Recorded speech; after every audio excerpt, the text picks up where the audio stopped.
Angry Trump calls Biden admin the Gestapo and predicts World War III and everything else. And Donald Trump is not wrong. The big news breaking this morning, outside of Trump's comments at a fundraiser at Mar-a-Lago, it's that the U.S. has frozen ammunition shipments to Israel, and we don't know why.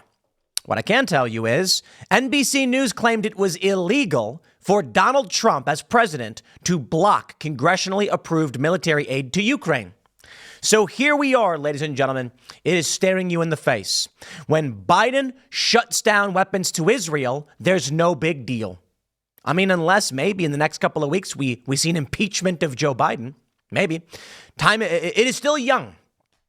But when Donald Trump freezes military aid to Ukraine, that in and of itself, outside of the larger Ukraine scandal, they said was unlawful. Now, how is this? That Ukraine is getting more money than Israel, that Joe Biden could actively be trying to harm the government of Israel. They don't care. The Democrats do not care because that's the double standard, I suppose. That is in alignment with all of the wokeness. And it's particularly fascinating, I suppose, that you've got these activists who are postmodernists, that they are, I should say, generally woke. They also hate Israel.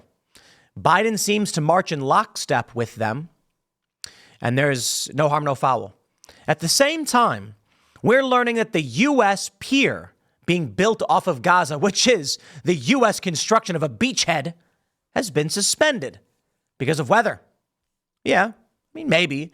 Doesn't seem like big news to report if it was just a delay for weather, unless it's an indefinite suspension. We don't know for sure. But over this past weekend, there's been a lot of news pertaining to Russia and China's activities and the actual threat of a World War III. Currently, that pier, we reported this last week, is under mortar fire. This is the U.S. sending 1,000 troops to Gaza to build a beachhead under mortar fire. Questioned by Matt Gaetz, Secretary of Defense Lloyd Austin said, if they're fired upon, they can fire back if they want. And it is probable they will. I don't know what else you call that. Maybe it doesn't escalate. I don't know what to tell you. I mean, look, strong possibility that U.S. troops open fire on Hamas and Iran just goes, meh, I guess. But let's read this story first. We'll start here. Why? Well, it gives you some context as to the World War III fears and what it means politically and domestically. But more importantly, I was actually there and I heard Trump speak. As I mentioned last week, on Friday, I was going to Mar-a-Lago and rather quite by accident found myself at this fundraiser I didn't even know was happening. We actually were just grabbing dinner with Bill Pulte, who had recently been on the show. Good dude. I got to meet Trump. They made me wear a suit. They made me do it. I'll tell you that story in a second, but let's read the news. Excuse me. Angry Trump. Trump gave a frustrated and often obscene speech at a GOP fundraiser Saturday night before unleashing an angry Truth Social post on Sunday morning. Okay, let me characterize this in my own, from my own experience, having watched Trump give the speech. I didn't think the speech was all that big of a deal. How many people? Maybe 50 to, I don't know. No, maybe like 100 people. I wouldn't call it frustrated and obscene. He was making jokes the whole time. He points up at the balcony. What did he say? He's like, we got a great club. But he's like, look, there's two guys up there in the balcony. And there were two guys and they were like talking and shaking hands. Look, they shook hands, $10 billion deal. It was funny. And then he shouts out Corey Mills, who's got a big bus with himself on it. This is Congressman Corey Mills. And he's like, look at his bus. He's like, that's marketing. It was all just silly jokes and fun and funny. And it was serious when he was criticizing Joe Biden. But I love how insane the media makes everything. Donald Trump unleashed his anger against Biden at a closed-door GOP fundraiser on Saturday, where he made a speech that was frustrated and often obscene, according to the New York Times. In a Truth Social post the following morning, Trump attacked Biden as a very dishonest man, a Manchurian candidate, World War III, and everything else. These people are running a Gestapo administration, Trump said of Biden at the fundraiser hosted at his Mar-a-Lago property in Florida, audio of which was obtained by the Times. And it's the only thing they have. And it's the only way they're going to win, in their opinion, and it's actually killing them. But it doesn't bother me. Trump said something to the effect of to that effect. I'll just read more. Trump basically accused the Biden administration of secretly masterminding the indictments against him in numerous jurisdictions. Yes, but he's posted about that a million times, and he said that in front of TV cameras. The former president espoused conspiracy theories about why he lost the election in 2020. Without evidence, accused Democrats of cheating in elections and getting welfare to vote. Quote, when you're a Democrat, you start off essentially at 40% because you have civil service, you have the unions, and you have welfare, Trump said Saturday. And I don't underestimate welfare. They get welfare to vote, and then they cheat on top of that. They cheat. Oh, maybe they're talking about the earlier speech that Trump gave, because I the one I saw later was particularly different. But I suppose I should have to tell you the story. Okay, well, there you go. The big news, of course, is that Biden is withholding aid to Israel, military aid to Israel, which was congressionally approved, which is shocking and illegal, they say. The breaking news right now is that Trump unleashes on crooked President Biden as trial enters week 3. So I'll give you the quick version of what we were doing down at Mar-a-Lago for those that saw the photos, and I can tell you about just what I already said, I suppose. We just went down there to have a meeting and talk shop and business, and I was actually sitting by the pool, swimming, and we were watching Cody Dennison race on FS1. And apparently J.D. Vance and Mike Johnson and Burgum and all of these other people were just across the street having this big fundraiser that I did not know or care about. I actually don't own any nice clothes or anything like that. And so when I get a message that the president is there holding a fundraiser, I was like, whatever. But we had dinner reservations, and they're like, you're going to have to, get a jacket or whatever. And I was like, well, normally I wouldn't do it, but for Trump, somewhat for Trump. So we drove down over to Worth Avenue, popped in, got a quick little sport coat and suit-ish kind of thing. I don't know what you call it. And I said, sure. And then, interestingly enough, as soon as we walked in, there was the man himself, Donald Trump, by himself. And as we walked up, we had met up with Alex Brusewitz. Shout out to Alex and Bill Pulte. And Alex came over, and I got he knows Trump pretty well. And they introduced me, and then they were like, Tim's one of the biggest influencers on YouTube. And then Trump looks at me and he's like, well, how could he not be? Look at that face. And then we all laughed, and I was like, wow. And probably the funniest thing ever was he says, they asked me who the biggest influencer in the world was. And I was like, I don't know, Joe Rogan.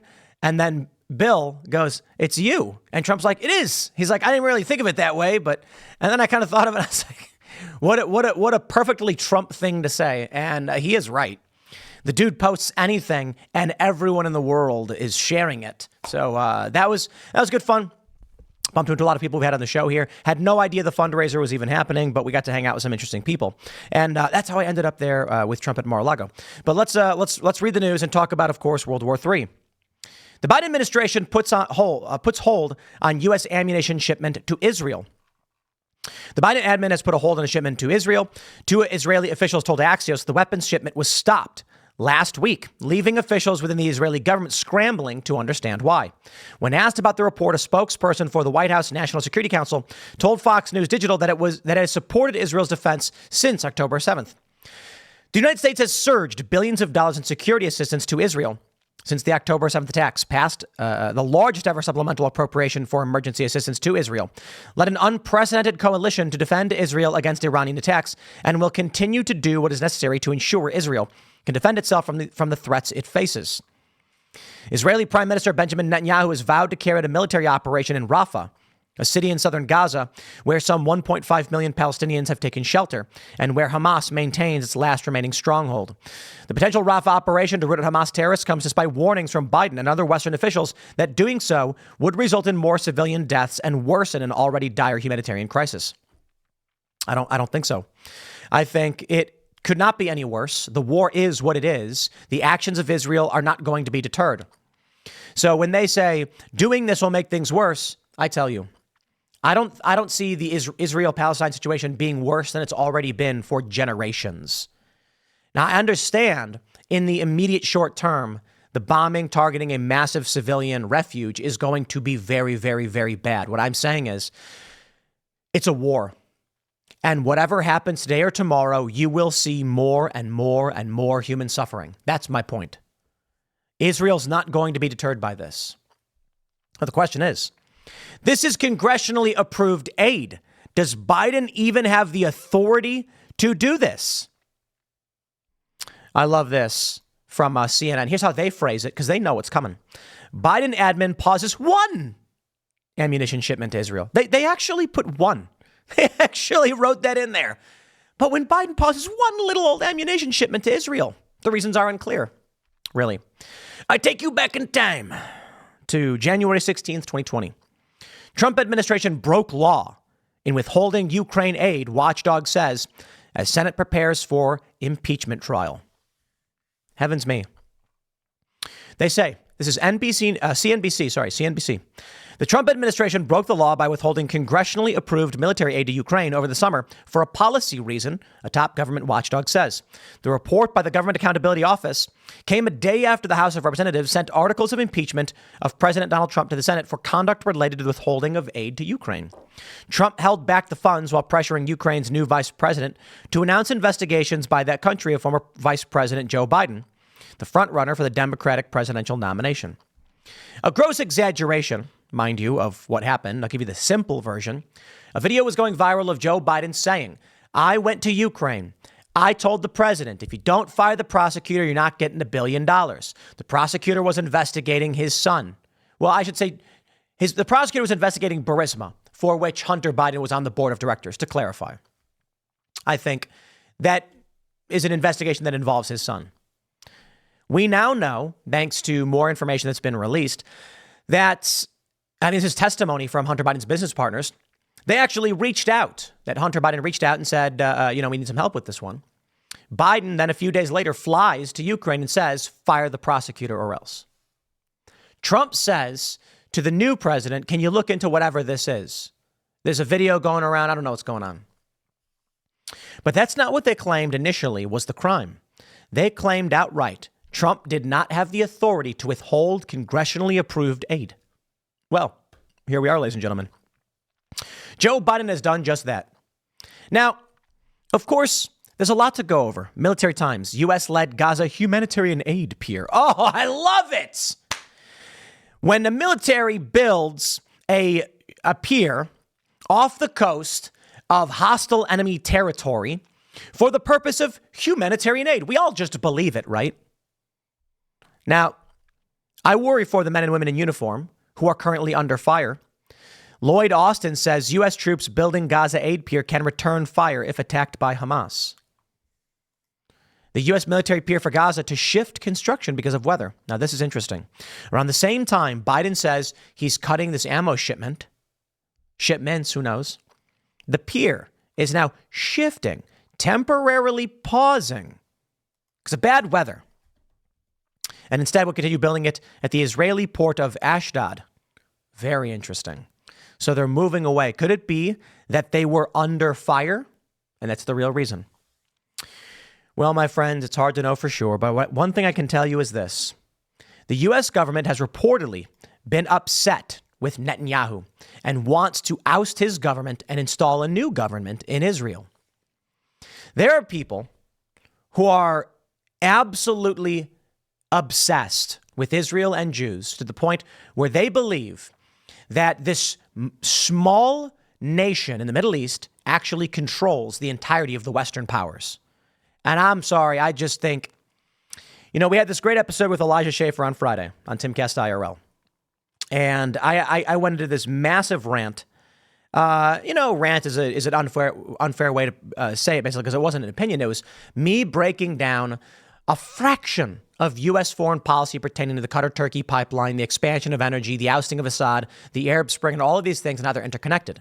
U.S. foreign policy, NATO foreign policy, and how Ukraine ties into all of it. The Gazprom natural gas monopoly, controlling gas prices in Europe, trying to get them down to expand the economy because, so they report, they're concerned about the expansion of the Chinese economic bloc. And then there are people who are saying, I was with him 90% of the way as he explained all of that until he said the U.S. needs Israel. There are people who genuinely believe that our actions in Ukraine, our actions in Sudan, our actions in Yemen, in assisting the Saudis, all of it is at the behest of Israel. Well, I give you this one and I welcome you to make your excuses now. Let it begin. Joe Biden has just cut military aid to Israel. The U.S. government is trying to oust their government. They're trying to sink Netanyahu. They don't like him. But they are continuing the push into Ukraine. Now, how is this possible?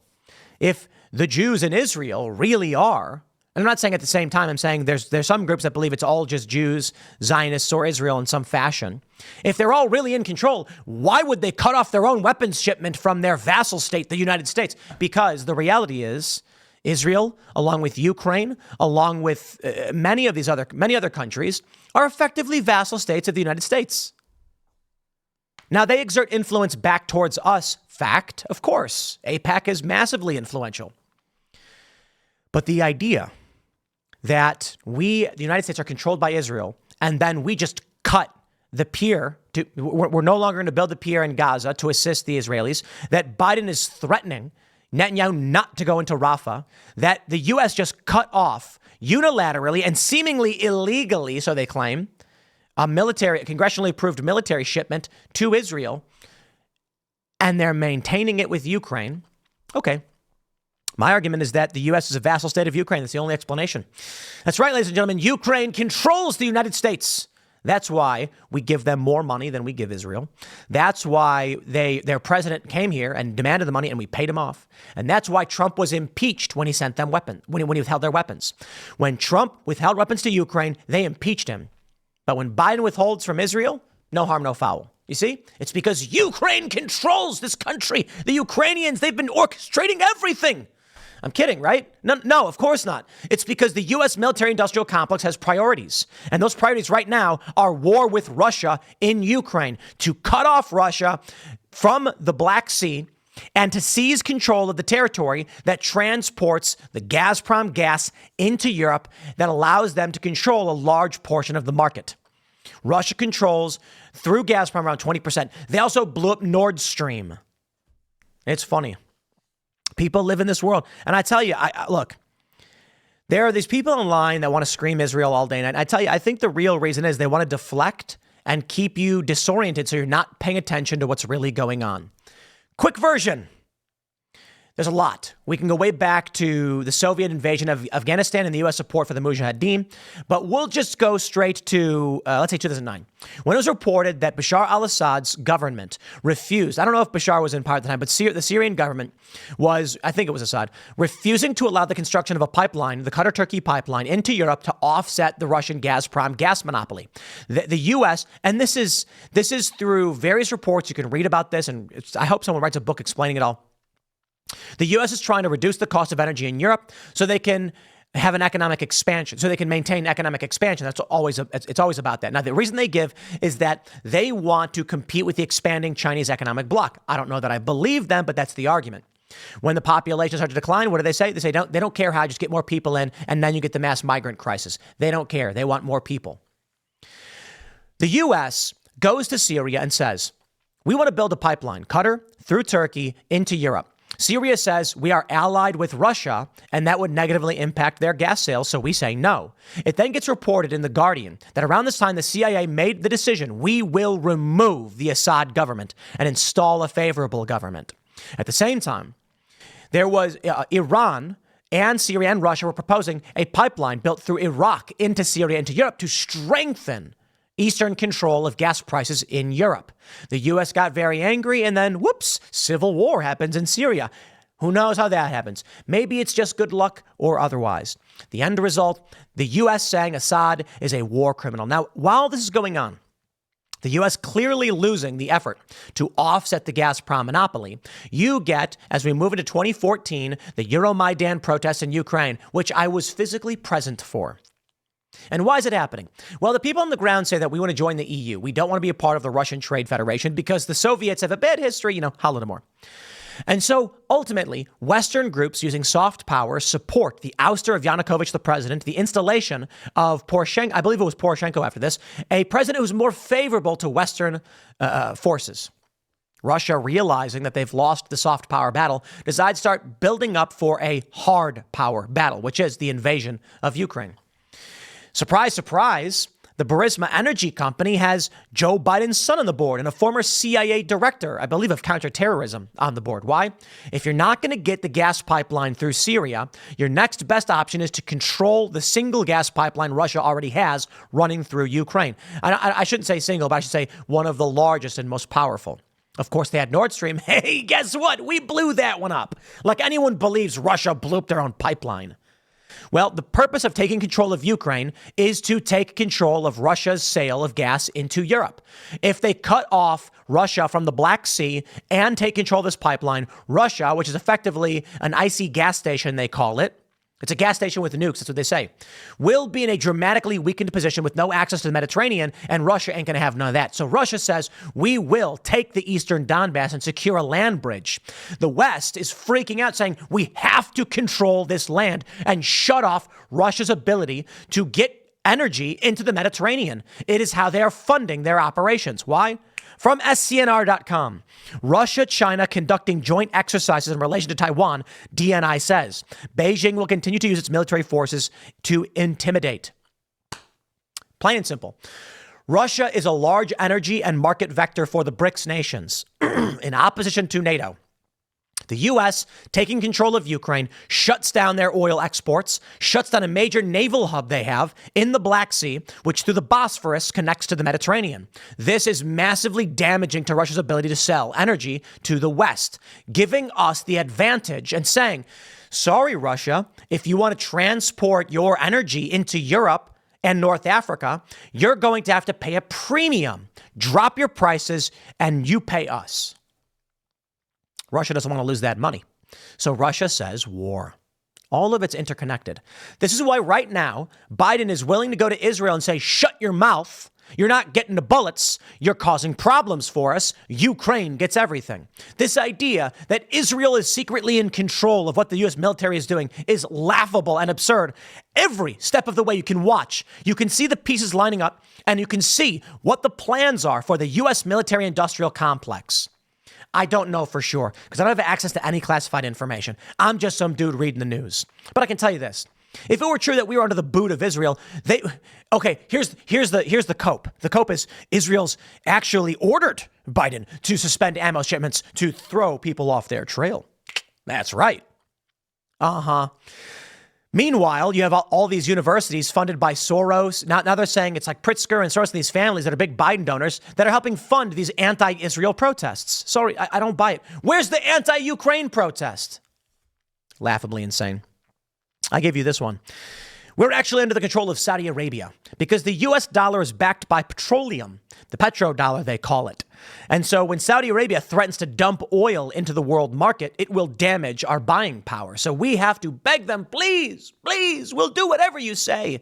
And then the kings and the princes come to us and say, we want weapons to bomb the Yemenis. And then the U.S. says, I will do anything you say. Of which, over the past 10 years, Islamophobia has been a bannable offense on social media. And of course, we know that there was a Saudi prince who owned a portion of Twitter at the time, while Twitter was censoring the right.